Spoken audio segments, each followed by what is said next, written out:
नमस्कार। DElEd second year, विषय हिंदी। बात कर रहे थे हम लोग उपसर्ग की। उपसर्ग के अंतर्गत हम लोगों ने उपसर्ग की परिभाषा को जाना था। उपसर्ग लगाने के महत्वपूर्ण बिंदुओं को हमने समझा था।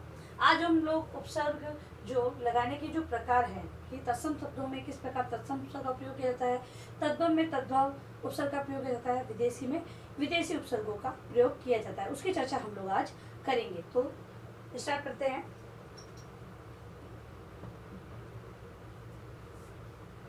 तत्सम उपसर्ग सर्वप्रथम हम देखेंगे। तत्सम उपसर्ग आपको सभी को पता है तत्सम उपसर्ग कौन सी होती है, जो संस्कृत से ली गई है। ठीक है, तत्सम शब्द जो संस्कृत से जिस प्रकार संस्कृत में जिनका प्रयोग होता था उसी प्रकार हिंदी में उनका प्रयोग किया जा रहा है, वे तत्सम शब्द कहलाते हैं। तो तत्सम उपसर्ग तत्सम उपसर्ग वे उपसर्ग हैं। तत्सम उपसर्ग वे उपसर्ग हैं जिनका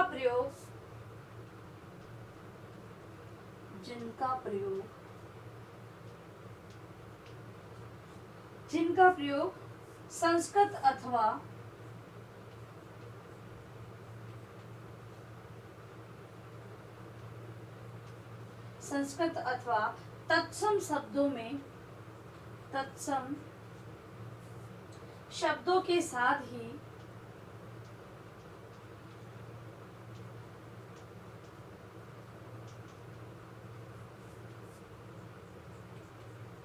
तत्सम शब्दों के साथ ही होता है। ठीक है, एक सारणी के अंतर्गत हम लोग इन तत्सम उपसर्ग के बारे में चर्चा करेंगे, उसके अर्थ के बारे में भी जानेंगे। तो पहला है उपसर्ग, तत्सम उपसर्ग। ठीक है, फिर उसका अर्थ आप लोग भी सारणी अपनी उत्तर पुस्तिका में बना लें।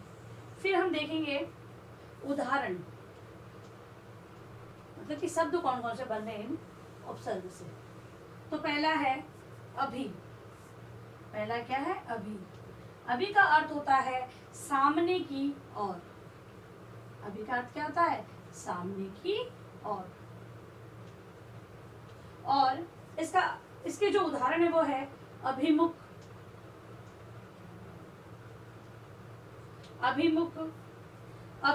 अभिनव और है अभ्यागत।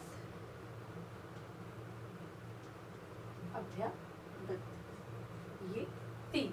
दूसरा है उदाहरण है परि। परि का अर्थ होता है चारों ओर। सभी को पता है इसका अर्थ, चारों ओर। अब इससे जो शब्द बनते हैं वो है परिवर्तन, परिक्रमा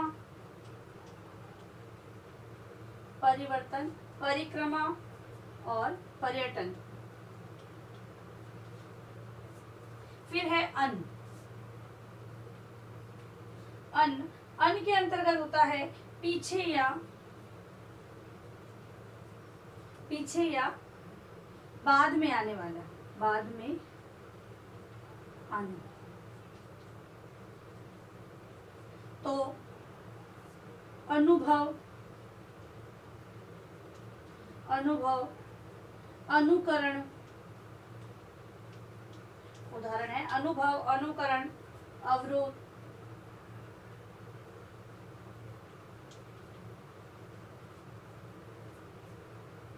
फिर है दूसरा है अति। अगला है अति का अर्थ होता है अधिक।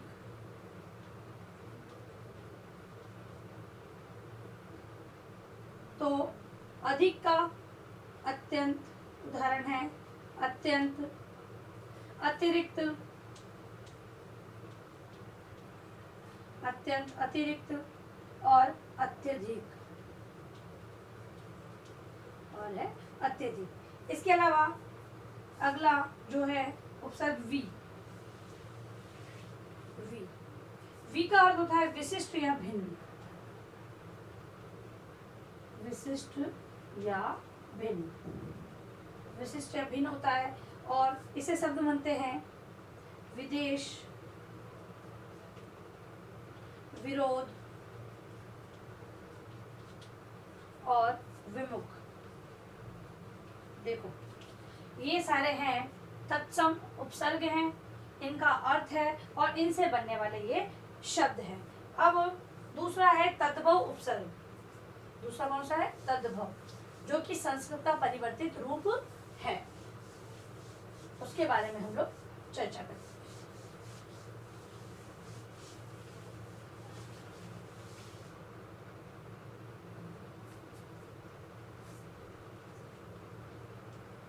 तद्भव उपसर्ग।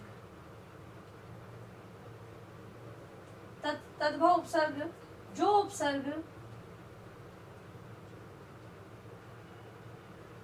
उपसर्ग संस्कृत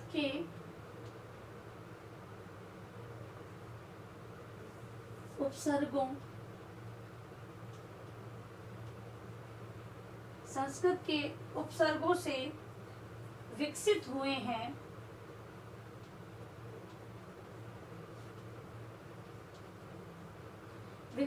हैं, वे तद्भव उपसर्ग कहलाते हैं। वे तद्भव उपसर्ग कहलाते हैं।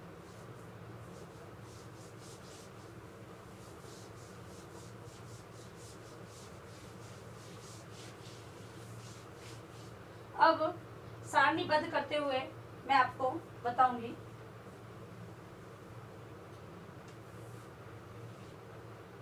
उपसर्ग, अर्थ और यहाँ पर उदाहरण।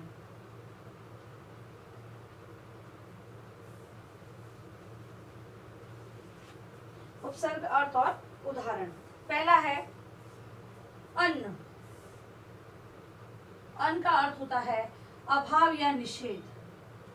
अभाव या निषेध, मना करना। ठीक है। अब इसके जो उदाहरण है वो है अनपढ़, अनमोल और अनहोनी, ये इसके उदाहरण है। दूसरा है अध। अध का अर्थ होता है कम। अध का अर्थ क्या होता है? कम होता है। फिर है, इससे बनते शब्द अध चला, अधपक्का, और अगला है अधमरा।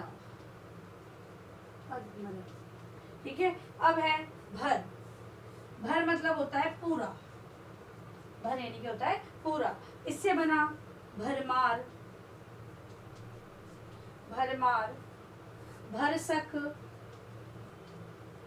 भरसक और भरपेट।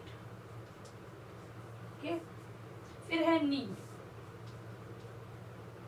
नी के अंतर्गत होता है अर्थ रहित। उसका अर्थ क्या है? अर्थ रहित, जिसका अर्थ ना हो। अब इससे शब्द बनते हैं निडर, निकम्मा, निहत्ता, ये शब्द बनते हैं। अगला है बिन। बिन का अर्थ होता है बिना। बिन का अर्थ होता है बिना। जैसे कि बिन खाए, बिन ब्याहे, और अगला है बिन चाहे। ये है हमारे तद्भव उपसर्ग, इसका अर्थ और इससे बनने वाले उदाहरण। अब हमारा जो अंतिम है विदेशी उपसर्ग, उसकी चर्चा हम लोग करेंगे।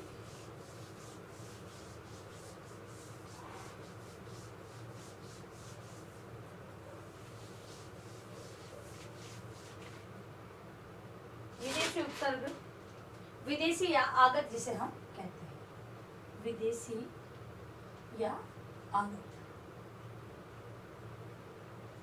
विदेशी या आगत मतलब कि जो हमने बाहर से लिए हैं, जिन शब्दों का हमने बाहर से हिंदी भाषा के अंतर्गत लिया है। तो जो उपसर्ग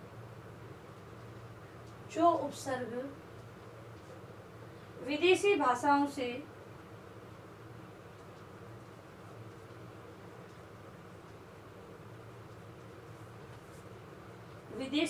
से हिंदी में आए हैं,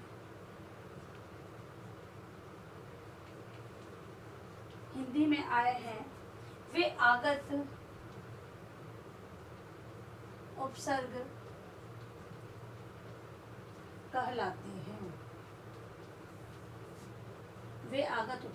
कहलाते हैं।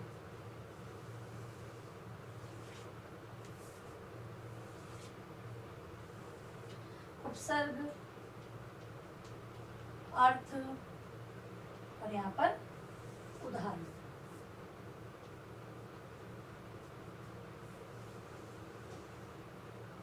इसके अंतर्गत ब का अर्थ होता है के साथ, ब मतलब के साथ। तो बखूबी, उदाहरण बनते हैं बखूबी, बदौलत, बनाम, ये शब्द बनते हैं। फिर है बा, साथ या से। साथ या से होता है इसका अर्थ। इसके अंदर बावजूद, बावजूद,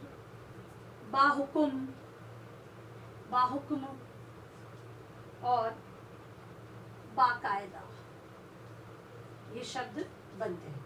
इसके अलावा बे, अर्थ होता है बिना। अर्थ क्या होता है? बिना। और बेअदब, बेईमान, बेअदब, बेईमान, बेकसूर, ये है उदाहरण। इसके अलावा खुश, खुश का अर्थ होता है अच्छा, अच्छा। और बनने वाले शब्द है खुशबू, खुशकिस्मत, खुशबू, खुशकिस्मत और खुशहाल, और है खुशहाल। लास्ट है गैर। गैर का अर्थ होता है भिन्न। क्या अर्थ होता है? भिन्न। और शब्द बनते हैं गैर हाजिर, गैर हाजिर, गैर जरूरी, गैर जरूरी और गैर मौजूद। ठीक है, ये है विदेशी शब्द के उपसर्ग, अर्थ और है ये उदाहरण। ठीक है, तो हमने आज तत्सम, तद्भव और विदेशी इन शब्दों के बारे में पढ़ा। कि हमने बात इसलिए कि इनको अलग अलग समझना इसलिए जरूरी है क्योंकि हमने देखा कि पहली बात जो महत्वपूर्ण निर्माण की बात की तो उसमें पहला ये बताया गया था कि जो भी शब्द है उसी प्रकार के उनके उपसर्ग लगने चाहिए। ठीक है, तो तत्सम के अंदर तत्सम, तद्भव के अंदर तद्भव और विदेशी के अंदर विदेशी उपसर्ग की बात हमने यहाँ पर की है। ठीक है, ये सारणी आप लोग अनिवार्य रूप से अपनी उत्तर पुस्तिका में बनाएं। और किस प्रकार बनानी है तो मैं एक प्रश्न दे रही हूँ आपको, उसी के आधार पर आपको इसको बना के लाना है।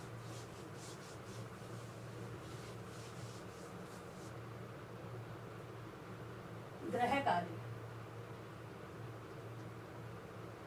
ग्रह कार्य में आपको ये बनाना है तत्सम, तद्भव तथा विदेशी उपसर्ग के 10-10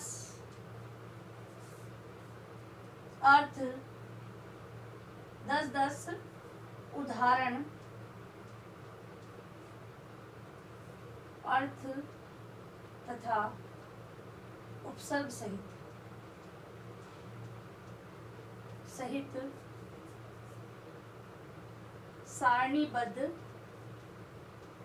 करें। ठीक है, अब जैसे मैंने सारणी तत्सम की अलग बनाई, तद्भव की अलग बनाई और विदेशी की अलग बनाई।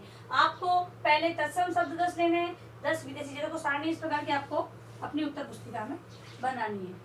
यहाँ पे आप उपसर्ग लिखेंगे, यहाँ पे उसका अर्थ लिखेंगे और यहाँ पर उदाहरण लिखेंगे। ठीक है, अब इसको यहाँ पर 10 शब्द आप तत्सम के, तद्भव के और ये विदेशी के 10 शब्द, उनके अर्थ भी और उनके उदाहरण भी।